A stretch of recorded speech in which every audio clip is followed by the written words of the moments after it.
जी हाँ, सोचिए, एक तरफ देश संकट की घड़ी से गुजर रहा है तो दूसरी तरफ भारत के खिलाफ दुष्प्रचार देश के भीतर भी देश के बाहर भी। और ये वो दुष्प्रचार है जिसमें विपक्ष को मोदी सरकार को घेरने का हथियार इस वक्त नजर आ रहा है। हम बात कर रहे हैं इंटरनेशनल मेडिकल जर्नल द लॉन्सेट के संपादकीय की। जी हाँ, द लॉन्सेट के संपादकीय में भारत पर निशाना साधा गया है। प्रधानमंत्री नरेंद्र मोदी की आलोचना की गई है और ये भी कहा गया है कि भारत में 1 अगस्त तक 10 लाख लोगों की मौत की आशंका है। इसी रिपोर्ट पर विपक्ष अब मोदी सरकार को घेर रहा है और कांग्रेस इसी संपादकीय को अपनी राजनीति का टूल बना रही है। हम आपको ये रिपोर्ट दिखा रहे हैं, लेकिन ये स्पष्ट करते हुए आपको डराना या आप में किसी तरह का खौफ पैदा करना हमारा लक्ष्य नहीं है। द लॉन्सेट की जो रिपोर्ट है, हम आपको सिर्फ उसी से जुड़े हुए जो फैक्ट्स हैं वो पहुंचा रहे हैं।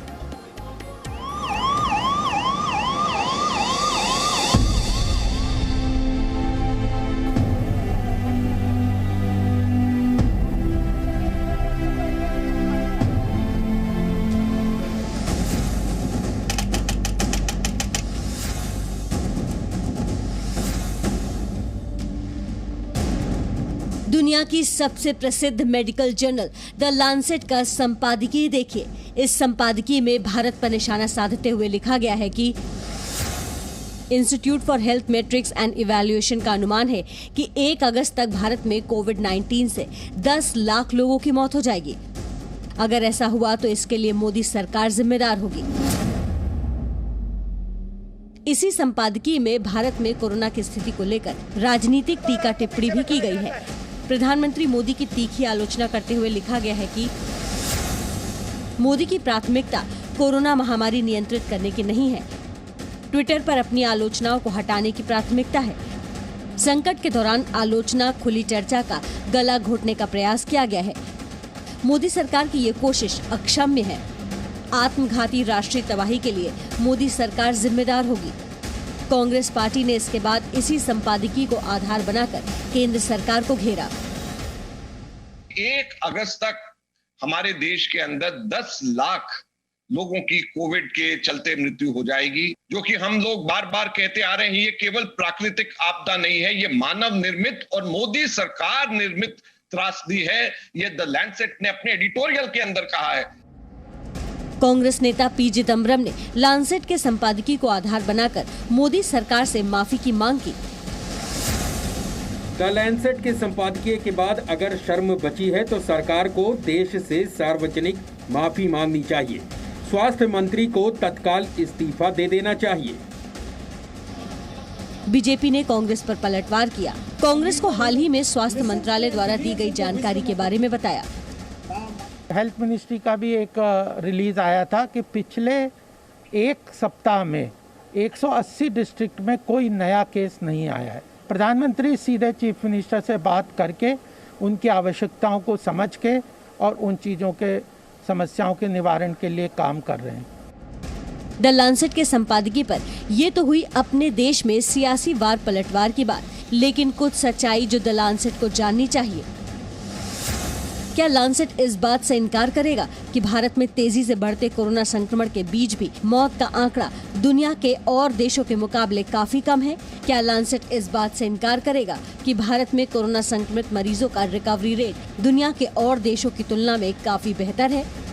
और क्या ये बात विपक्ष को नहीं मालूम है? और अगर मालूम है तो फिर द लॉन्सेट के संपादकीय को आधार बनाकर सरकार को घेरने का मतलब क्या ये नहीं कि कांग्रेस इस मामले में सिर्फ सियासत कर रही है? इसीलिए कांग्रेस पार्टी से सवाल पूछा जाना चाहिए कि क्या कांग्रेस महामारी में भी राजनीति का मौका तलाश रही है? एक और बात जो यहाँ पर ध्यान देने वाली है, द लॉन्सेट के संपादकीय से पहले आपको याद होगा कि हाल ही में अमेरिका के अखबार न्यूयॉर्क टाइम्स ने भारत की एक तस्वीर छापी थी जिस पर लिखा था क्रिमेशन नेवर एंड, मतलब कभी ना खत्म होने वाला अंतिम संस्कार। अमेरिका के इस अखबार ने भारत के शमशान घाटों पर धधकती चिताओं की ये तस्वीर अपने पहले पन्ने पर छापी थी। लेकिन इसी अखबार ने जब अमेरिका में कोरोना वायरस की वजह से हजारों लोग मर रहे थे तो महामारी से मरने वाले लोगों की तस्वीर नहीं बल्कि संख्या बताई थी। उन अमेरिकी लोगों के नाम पहले पन्ने पर लिखे थे जिनकी मौत इस वायरस की वजह से हुई। कुछ ऐसा ही इसने तब किया जब अमेरिका में मौतों की संख्या 5 लाख के पार पहुंची।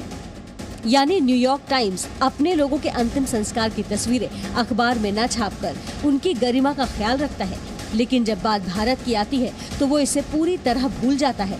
हमारे देश के लोगों की जलती चिताएं इस अखबार के लिए खबरों का श्रृंगार बन जाती है, और यही वो विदेशी मीडिया का असली चरित्र है जो British medical journal the Lancet में भी सामने आया है। इसीलिए सवाल ये भी उठता है कि क्या ये भारत के खिलाफ इंटरनेशनल प्रोपेगेंडा है? क्या ये भारत को लेकर विदेशी मीडिया की दोहरी नीति है? क्या ये विदेशी दुष्प्रचार अब विपक्ष का हथियार बन गया है? ब्यूरो रिपोर्ट, जी मीडिया। आप ये सोच रहे होंगे कि हम ये क्यों कह रहे हैं कि विदेशी मीडिया कोरोना काल में भारत के खिलाफ प्रोपेगेंडा चला रहा है। आपको सिलसिलेवार तरीके से इसे समझना होगा। तो वॉशिंगटन पोस्ट ने लिखा था, हजारों लोग मैच देखकर गए, कुंभ में लाखों की भीड़ जुटी, चुनावी रैलियां हुई और कोरोना जानलेवा बना।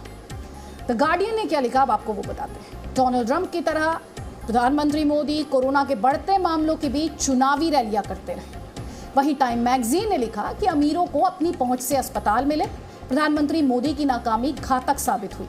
न्यूयॉर्क टाइम्स की बात तो हम आपको बता ही चुके हैं हमारी रिपोर्ट में, जिसकी जलती चिताओं वाली तस्वीर आपको याद होगा वायनाड से सांसद राहुल गांधी ने शेयर करते हुए उस समय लिखा था कि मोदी सरकार सब कुछ कर रही है लेकिन सच्चाई दुनिया के सामने आ गई है। आज कांग्रेस पार्टी ने द लांसेट के संपादकीय का हवाला देते हुए तंज किया कि मोदी सरकार इवेंट मैनेजमेंट से बाहर निकले और गहरी नींद से जागे। वहीं राहुल गांधी ने आज देश की नई बन रही संसद सेंट्रल विस्टा पर भी राजनीति की और उन्होंने लिखा कि देश को पीएम आवास नहीं, सांस चाहिए। मुझे लगता है शायद उनकी जानकारी मैं थोड़ा सुधार कर दूं। 1000 टन मेडिकल ऑक्सीजन पिछले वर्ष इस्तेमाल होती थी कोविड के समय, जब मार्च 2020 की बात करूं, आज लगभग 9,500 टन से ज़्यादा हो रही है। ये आपूर्ति पूरे देश भर से की जा रही है। पूरा देश एकजुट होकर इस लड़ाई को लड़ने में लगा है, लेकिन कुछ लोग कमरों में बैठकर राजनीति करने में लगे हैं।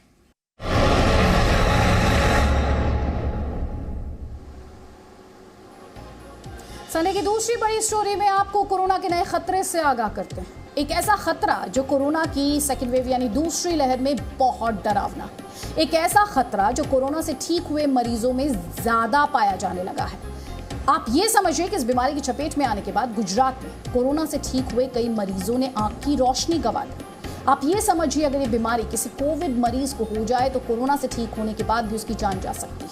और इसीलिए आज हमारी ये रिपोर्ट देखना आपके लिए जरूरी, ताकि इस बीमारी के लक्षण आते ही फौरन आप सावधान हो जाएं और डॉक्टर्स की निगरानी में इस बीमारी का ट्रीटमेंट शुरू कर दें। म्यूकोरमाइकोसिस। क्या आपने आज से पहले कभी ये शब्द सुना था? कोरोना की दूसरी लहर में ये वो खतरनाक बीमारी है जो कोरोना से ठीक हो चुके मरीजों को अपनी चपेट में अधिक ले रही है। आप ये समझिए कि अगर किसी कोरोना से ठीक हुए मरीज को ये बीमारी लग जाए तो उसकी आंख की रोशनी जा सकती है, जबड़े और नाक की हड्डी गल जाती है और बीमारी कंट्रोल न होने पर मौत भी हो सकती है। हम आपको इस बीमारी के बारे में विस्तार से बताएंगे। उससे पहले आपको ये जानना जरूरी है कि हम आज आपके साथ इस बीमारी की चर्चा क्यों कर रहे हैं। यह है अहमदाबाद का सिविल अस्पताल। यहाँ इस बीमारी से ग्रसित 1-2 नहीं 110 मरीज भर्ती हैं। यहाँ के डॉक्टरों का कहना है कि वो यहाँ हर दिन म्यूकोरमाइकोसिस से पीड़ित 12 से 15 मरीज देख रहे हैं। खास बात यह है कि यहाँ 5 में से 1 मरीज आंखों से जुड़ी समस्या लेकर आ रहा है। उनमें से कई तो आंखों की रोशनी तक गंवा चुके हैं। लास्ट 15-20 दिन से देखें तो म्यूकोरमाइकोसिस के केसेस अच्छे खासे बढ़ रहे हैं। 15-20 दिनों से काफ़ी प्रॉब्लम आ रहे हैं और हम तकरीबन दिन के हर एक ओपीडी में माने तो 5-6 केसेस जो हमारी ओपीडी चलती है उसमें, और पूरी 24 घंटे की हमारी जो इमरजेंसी रहती है उसमें 15 से 20 केसेस हम डेली एडमिट करते हैं। ये सिर्फ गुजरात में एक अस्पताल का हाल नहीं है। सूरत में किरण सुपर मल्टी स्पेशलिटी अस्पताल है, जहां कोविड-19 से 3 हफ्ते पहले ठीक हुए मरीजों में म्यूकोरमाइकोसिस का पता चला है। महाराष्ट्र में भी इसके कई मामले सामने आए हैं। अब सुनिए ये म्यूकोरमाइकोसिस क्या है और कोरोना से ठीक हो चुके मरीजों को कैसे पता लगाना है कि वो इसकी चपेट में आ रहे हैं।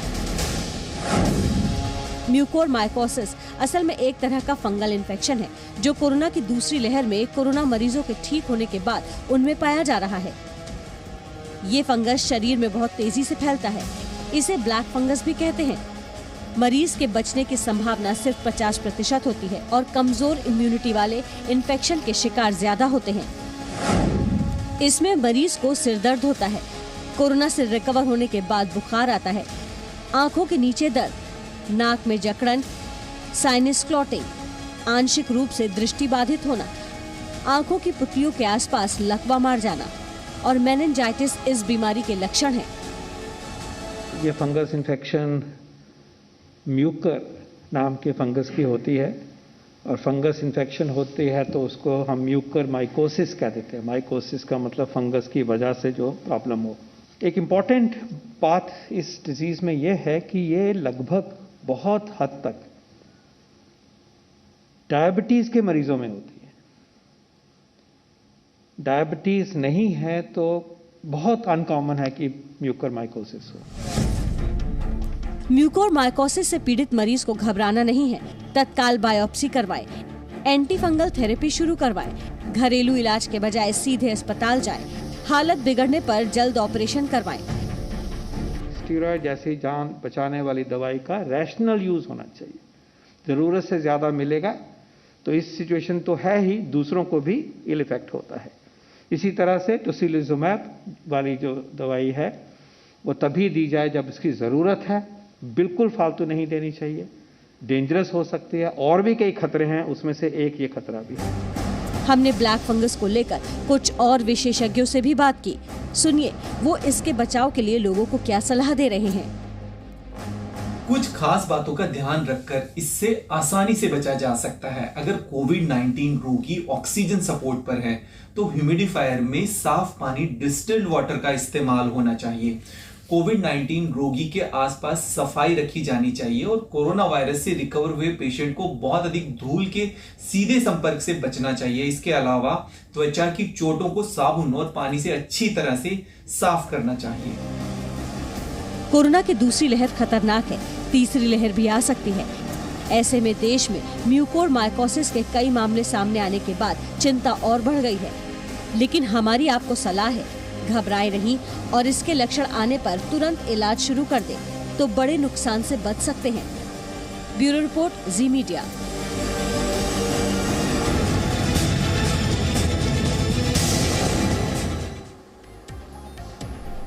भाई संडे की तीसरी बड़ी स्टोरी डीआरडीओ के उस रामबाण से जुड़ी है जिससे कोरोना संकट से जूझ रहे हमारे देश में राहत की नई उम्मीद जगी है। शनिवार को डीआरडीओ की एक दवा को, सही सुन रहे हैं, डीआरडीओ की एक दवा, वैक्सीन नहीं, दवा है ये, drug controller general of India ने इमरजेंसी इस्तेमाल की मंजूरी दी थी। इस दवा का नाम भी आपको बता देते हैं, 2-deoxyD ग्लूकोज यानी 2DG। आज इस दवा के बारे में और डिटेल में विस्तार से जानकारी सामने आई है। आप ये समझिए कि कोरोना वायरस के खिलाफ ये दवा इतनी कारगर बताई जा रही है कि मरीज इसे लेने के बाद तेजी से रिकवर करता है। डीआरडीओ का दावा है कि इस दवा के सेवन से ऑक्सीजन पर निर्भर कोरोना मरीज 2-3 दिन में ही ऑक्सीजन सपोर्ट को छोड़ देंगे और स्वस्थ हो जाएंगे। इस दवा की एबीसी आपको बताते हैं, हमारी इस रिपोर्ट को ध्यान से देखिए। कोरोना के खिलाफ रामबाण दवा।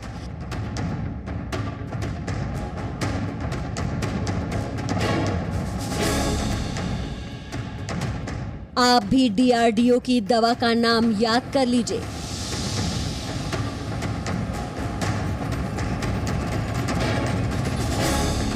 $2-deoxy-D ग्लूकोज यानी 2DG।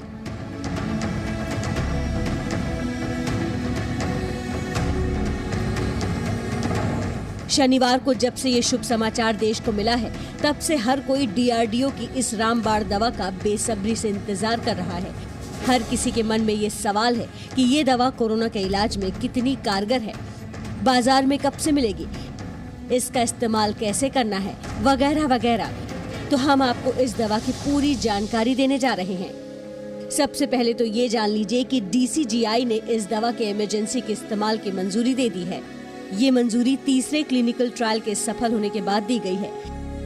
ये तीसरा चरण दिसंबर 2020 से लेकर मार्च 2021 तक कोरोना से संक्रमित 220 मरीजों पर किया गया था और इस दौरान पाया गया कि अस्पताल में भर्ती मरीजों की ऑक्सीजन पर निर्भरता घट गई। 65 वर्ष से अधिक उम्र के मरीजों में भी इस दवा का काफी अच्छा असर हुआ। कोरोना के खिलाफ जंग में डीआरडीओ के वैज्ञानिकों की खोज एक संजीवनी बूटी की तरह है, जिसके आ जाने से न सिर्फ कोरोना संक्रमित मरीज जल्दी ठीक होंगे बल्कि बाजार में दवाओं की किल्लत भी दूर होगी। फेज 3 क्लिनिकल ट्रायल में हमने लार्ज नंबर पेशेंट्स पे इस ड्रग को टेस्ट किया और हमें बेसिकली मिला कि बहुत large proportion of patients are coming out of oxygen much faster as compared to standard of care arm. Corona की इस दवा को डीआरडीओ के institute of nuclear medicine and allied sciences यानी INMAS ने हैदराबाद स्थित डॉक्टर रेड्डी लैबोरेटरी के साथ मिलकर तैयार किया है। मीडिया रिपोर्ट्स के हवाले से खबर है कि डीआरडीओ के मुताबिक ये दवा मई के दूसरे हफ्ते में बाजारों में उपलब्ध होना शुरू हो जाएगी। शुरुआत में दवा की कम से कम 10,000 डोज मार्केट में आ सकती है। ये दवा पाउच के फॉर्म में होगी, पानी में घोलकर पीनी होगी और डीआरडीओ का दावा है कि इसे लेने के बाद कोरोना के मरीज लगभग 7 दिनों में ही ठीक हो जाएंगे। इस दवा की प्रयोग विधि भी बहुत आसान है और ये पाउडर के फॉर्म में आती है, जैसे ग्लूकोज है वैसे ही पाउडर के फॉर्म में आती है और इसको पानी में घोल के और पेशेंट्स को आराम से दिया जा सकता है। और ये दवा सुबह और शाम 2 डोज पेशेंट्स को दी जाएगी और इसका ड्यूरेशन लगभग 7 दिन है। पेशेंट्स में 7 दिन तक ये दवा दी जाएगी। रक्षा मंत्रालय का कहना है कि 2DG एक जेनेरिक मॉलिक्यूल है और ग्लूकोज से मिलती जुलती है, इसलिए इसका उत्पादन आसान होगा और ये दवा देश में बड़े पैमाने पर उपलब्ध कराई जा सकेगी। वैसे डीआरडीओ की इस दवा को बनाने में डीआरडीओ के वरिष्ठ वैज्ञानिक डॉक्टर सुधीर चांदना का विशेष योगदान है। जी न्यूज की टीम इस उपलब्धि के बारे में और अधिक जानने के लिए हिसार में उनके घर पहुंची और उनके परिवार से खास बातचीत की। मेरा खुद का भाई जब ऐसी बड़ी अचीवमेंट करके देता है जो पूरी की पूरी ह्यूमैनिटी के लिए, मानवता के लिए इतनी बड़ी उपलब्धि साबित हो सकती है आगे और सारी दुनिया की जान बचाने में कारगर हो सकती है, तो इससे बड़ी खुशी हमारे लिए कोई नहीं हो सकती थी, इससे बड़ा गर्व हमारे लिए कोई नहीं हो सकता था। और हम तब से बहुत खुश हैं और उम्मीद यही करते हैं कि सबको बचाने में ये कामयाब होगी। इस दवा के बाजार में आने से एक और बड़ी राहत मिलेगी। अभी जो ऑक्सीजन की मारामारी है, दावा है कि इस दवा के मिलने के बाद ये समस्या बहुत हद तक कम होगी। साथ ही ये दवा कोविड से संक्रमित मरीजों की अस्पताल में दाखिले की संख्या को भी कम करेगी, यानी मरीज घर पर ही रहकर डॉक्टर की सलाह से ये दवा लेकर ठीक हो जाएंगे। ब्यूरो रिपोर्ट, जी मीडिया।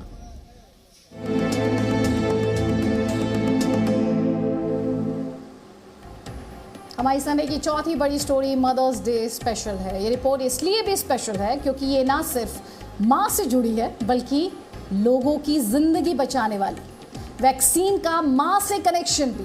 क्या आपको मालूम है कि दुनिया को पहला टीका एक माँ ने ही दिया था। आज भी कोरोना के टीके बनाकर एक माँ ही हमें बचा रही है। इस महिला को शायद ही पहचानते होंगे आप।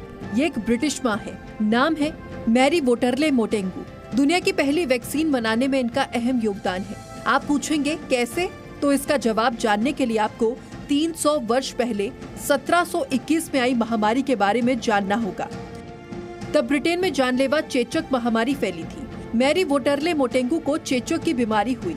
उनकी 3 वर्ष की बेटी को भी इस बीमारी ने अपनी चपेट में ले लिया। मैरी वोटरले नहीं चाहती थी कि उनकी तरह उनकी बेटी के चेहरे पर भी चेचक के दाग हमेशा के लिए रह जाए और उसकी सुंदरता खो जाए।